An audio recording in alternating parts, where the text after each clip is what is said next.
Là, je vais inviter le fameux Christian Corbeil, directeur général d'Options Consommateurs, qui va nous parler du consommateur maintenant et l'impact de l'utilisation de la technologie sur la protection du consommateur de produits et services financiers. Christian, il semble pas au choix. C'est son talent. Bonjour tout le monde. Est-ce que vous m'entendez? Oui. Good. Écoutez, je tiens à dire, je ne suis pas un expert sur les fintechs. Je vais vous parler des fintechs. C'est mes collègues qui font les recherches sur Options Consommateurs. Options Consommateurs, c'est une association de consommateurs qui existe depuis 1983. Notre mission, c'est de défendre les intérêts des consommateurs, défendre leurs droits, défendre leurs intérêts. Chez Options Consommateurs, on a 3 angles d'activité. Premier angle, service terrain. On a des conseils budgétaires, on fait du conseil budgétaire, on fait des ateliers, on fait des organismes sans but lucratif, parce qu'il y a des gens en difficulté gratuitement sur différents enjeux en lien avec les finances personnelles ou la loi sur la protection du consommateur, la vie privée, etc. On a un service d'information juridique et maintenant, ce n'est pas encore public, mais un service juridique. Parce qu'au Québec, depuis presque un an, je ne me trompe pas, les organismes sans but lucratif qui ont des avocats au sein de leur équipe peuvent donner du service conseil. Mais là, on attend le financement. Voilà, c'est ça le nerf de la guerre. Ensuite, aussi, on fait des actions collectives. On a une contre Google, on a une contre Volkswagen. Tous les gens qui ne sont pas gentils, on les poursuit pour le bien-être de la collectivité. Ensuite, le deuxième volet, on fait de la recherche et développement. C'est-à-dire, on fait des projets de recherche, par exemple, par le biais du programme de contribution du Bureau de la consommation du Canada. Je vais vous parler de 2 recherches aujourd'hui. Ça a été fait grâce au financement du Bureau de la consommation du Canada. On fait des projets, par exemple, avec Québec Amis des aînés, Fonds Accès Justice, etc. Le troisième volet, c'est la représentation. Donc, lorsqu'il y a un projet de loi qui touche les consommateurs, bien, on va intervenir. C'est-à-dire, on va écrire un mémoire, on va envoyer le mémoire, on va des fois seulement envoyer une lettre, des fois on n'intervient pas, mais vous comprendrez qu'étant donné qu'on est un organisme sans but lucratif, donc nous, on n'a pas de financement privé et tout ça, on doit être indépendant. On a quelques fondations partenaires, mais c'est très ciblé, et quelques subventions. Donc, on est limité en termes de ressources. Chez Options, on est 18 personnes, dont 9 avocats dans notre équipe, et j'ai des conseillers budgétaires de la direction, etc. Voilà, c'est l'introduction. Donc, je vais commencer. J'ai un texte que je vais lire. Et ensuite, si vous avez des questions, je vais essayer de répondre. J'ai ma collègue Clarisse, qui est experte en FinTech, qui va vous répondre. Donc, aujourd'hui, je vais vous parler, en fait, le titre de FinTech à la croisée de la finance, du droit, de la technologie et du marketing. Le titre, c'est Technologie, enjeux de la protection des consommateurs de produits de services et services financiers. Bon. Tel que souligné dans le programme du colloque, la FinTech est un domaine en pleine expansion qui suscite beaucoup d'enthousiasme parce qu'il permet d'améliorer et simplifier l'accès à la finance. Chez Options Consommateurs, nous avons mené une réflexion par rapport à l'impact de cette technologie sur les droits des consommateurs. Nous l'avons fait en 2019 à travers une recherche portant sur l'épargne et l'investissement en utilisant la FinTech. Ensuite, dans le cadre de la recherche, on a réfléchi à la manière de concilier l'innovation et la protection du consommateur. Donc, cette recherche-là nous a permis de révéler que les consommateurs étaient mal renseignés sur l'univers des fintech. Ce n'est pas une surprise, je pense qu'on a un enjeu de littératie en général financière. Plus récemment, en 2023, ça c'est ma collègue Clarisse qui a fait cette recherche-là, nous avons réalisé une recherche en matière de prêt. Oui, c'est ça. Soit sur la nouvelle formule de financement, acheter maintenant, payer plus tard. On nomme ça BNPL en anglais. Je vais utiliser ce terme-là tout le reste le long de la présentation. BNPL. Il s'agit d'un exemple concret, les BNPL, de la présence des fintech dans le quotidien des achats des consommateurs. À travers cette recherche, nous avons pu réfléchir à certaines questions que soulève l'émergence du phénomène sur le plan de la protection du consommateur dans le domaine du prêt, crédit, aux consommateurs. Comme vous le savez, acheter maintenant, payer plus tard, la formule n'est pas nouvelle.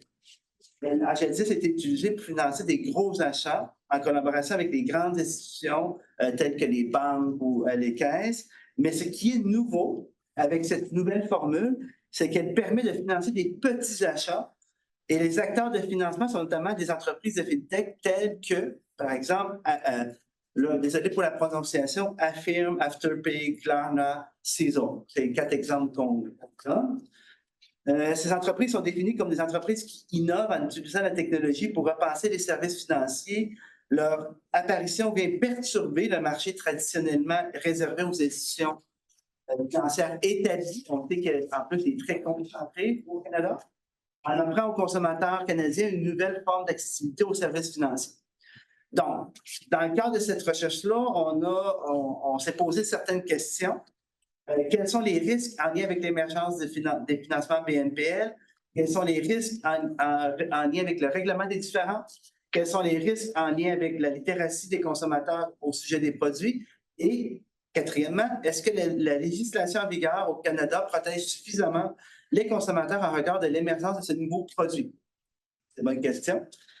Un des risques observés est la qualification du produit offert et celle de ces entreprises par rapport à la protection du consommateur. Quand le consommateur fait financer son achat par une BNPL, on se demande si on est en présence d'un contrat de prêt ou pas. D'autant que ces produits, sachant, que ces produits sont présentés comme des alternatives au crédit sans prêt. Donc, or, si on prend par exemple la loi de la protection du consommateur au Québec, un contrat n'est pas un contrat de crédit si aucun frais n'est exigé en contrepartie du droit du consommateur d'exécuter son obligation à terme. Donc, l'enjeu principal au sujet des frais facturés par les BNPL est que la pratique est diversifiée quant à l'application des frais et à la nature des frais imposés. Cette situation crée un flou sur le plan de l'interprétation et implique une analyse contextuelle. Donc, dans chacun des cas existe une analyse contextuelle pour déterminer s'il s'agit d'un contrat ou non. Donc, par conséquent, il peut s'avérer difficile de déterminer si les entreprises se sont dégagées des obligations requises par la loi en présence d'un contrat de crédit, obligation, rappelons-le, qui vise à protéger le consommateur contre le surendettement.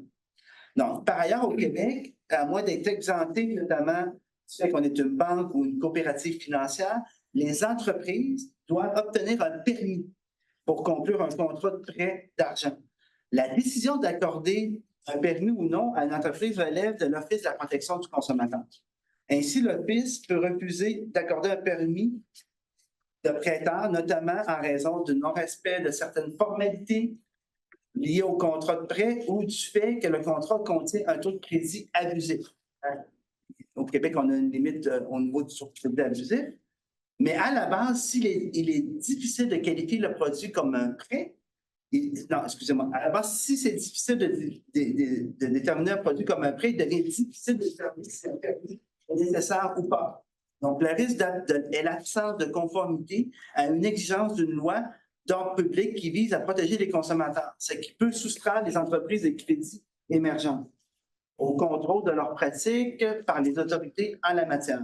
Donc, ce risque découle notamment du flou dans la qualification du financement comme étant un contrat de crédit. Là, on parle, c'est le même enjeu là, partout dans le reste du Canada. Les lois sont différentes dans chacune des provinces. Là, j'ai parlé du Québec. Au Québec, heureusement, on a quand même, il faut dire, une protection au niveau des consommateurs qui est assez nivelée par le haut par rapport aux autres provinces canadiennes. Donc, un autre enjeu que cela soulève, c'est l'émergence des PNBL, c'est le règlement des différends. Je vous donne un exemple. Ici, c'est la rétrofacturation. Rétrofacturation, excusez-moi. Pas fracturation. En matière d'achat à distance et avec les cartes de crédit, pour faciliter le recours des consommateurs, la LPC québécoise, la loi sur la protection du consommateur, prévoit la possibilité de se retourner vers l'émetteur de sa carte de crédit dans certaines conditions pour obtenir un remboursement en cas de défaut du commerçant de rembourser. La question qu'on se pose dans le cas des BNPL est celle de savoir si le consommateur pourrait s'adresser à son émetteur de carte de crédit. Donc, il y a un flou ici. Rappelons-nous que le consommateur conclut 2 contrats. Un avec le vendeur, un autre avec la compagnie de financement, la FinTech. Donc, cependant, le consommateur peut décider de rembourser le financement directement avec sa carte de crédit par des prélèvements préautorisés. Il n'est pas certain que la rétrofacturation puisse s'appliquer dans un tel contexte quand le consommateur ne s'est pas servi de sa carte de crédit pour acheter un bien, mais plutôt pour rembourser le financement. Donc, vous voyez un peu le flou. Un autre enjeu, le troisième, c'est en lien avec la littératie.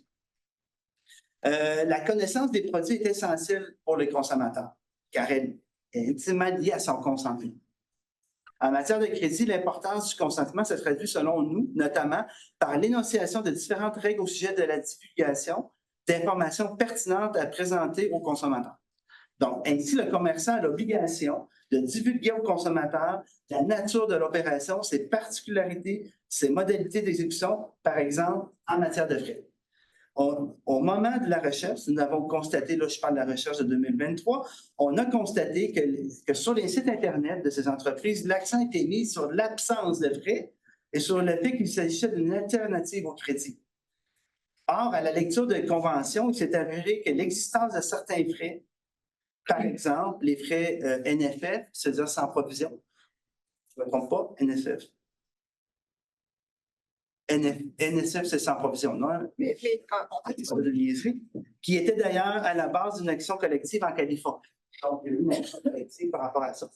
Le problème de littératie pose la question du consentement donné par le consommateur qui souscrit à ces produits. Donc, le consommateur, il prend le produit, mais s'il n'y a pas la bonne information, la notion de consentement est un peu vague, si on s'entend.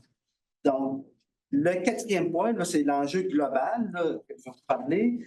L'enjeu global est de savoir si la réglementation à rigueur protège suffisamment les consommateurs face à l'émergence de ces produits. Bon, est-ce que la réglementation en pourrait s'appliquer au nouveau phénomène? Actuellement, les lois qui s'appliquent. Est-ce qu'il faut absolument légiférer? Bonne question. La question est lancée d'autant que certains considèrent que ces nouvelles formes de financement ne révèlent pas du champ d'application des lois existantes de la protection du consommateur. Si on se limite au domaine du crédit, la réglementation en vigueur est généralement adoptée pour protéger le consommateur contre ses fortes faiblesses, contre le surendettement. Une chose est certaine, si la réglementation en vigueur ne s'applique pas au nouveau modèle, le risque pour le consommateur est l'absence de protection contre l'endettement excessif, ce qui contribue à le rendre encore plus vulnérable au nouveau modèle qui émerge. En fin de compte, cette situation contribue à créer 2 systèmes. Un système pour les entreprises réglementées et un autre pour toutes les nouvelles formules qui peuvent fonctionner en marge de la réglementation en vigueur. Donc, quant à savoir s'il faut légiférer, c'est pas aussi simple que ça.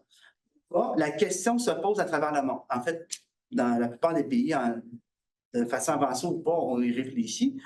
Dans certaines juridictions, comme en Australie, le fait d'entamer le débat sur la réglementation des BNPL a eu un effet positif sur les pratiques de ces entreprises. On peut lire qu'en réaction à ces travaux de réflexion, l'industrie des BNPL a répondu par la mise en place d'un code de conduite qui énonce les règles plus efficaces de la réglementation en vigueur en Australie. Donc, ils ont mis un code de conduite plus élevé que les règles existantes. Cependant, certains considèrent que la réglementation des BNPL contribuera surtout à ces nouvelles entreprises, car elle créera chez le consommateur un sentiment de confiance qui fait qu'ils verront ces fintechs comme des entreprises sûres et réglementées. Par ailleurs, la réglementation pourrait favoriser des grandes entreprises BNPL et les banques au détriment des plus petites entreprises. C'est important ici, ce point-là, parce qu'au Canada, en général, il y a un enjeu avec la concurrence. Les banques, c'est très concentré. On a un bon système bancaire, mais c'est très concentré. Les télécoms, l'alimentation, etc. Donc, si on réglemente, ça favorise seulement une catégorie des gros joueurs, bien, il y a un manque de concurrence, donc les consommateurs ne sont pas nécessairement gagnants dans cette situation-là. Notons que le marché des BNPL est pris d'assaut de nouveaux concurrents dont font partie des crédits traditionnels. Donc, pour conclure, l'émergence de ces nouvelles technologies, formules utilisant la technologie suscite de nouvelles questions et qui ont des ramifications dans différents domaines, notamment dans la protection des renseignements personnels, très important. On a parlé de la loi 25 au début. Puis au fédéral, il y a le projet de loi C27 fédéral qui est en train d'être modifié. Il n'est pas encore adopté, encore le projet de loi C26, ça en vient avec les renseignements personnels aussi.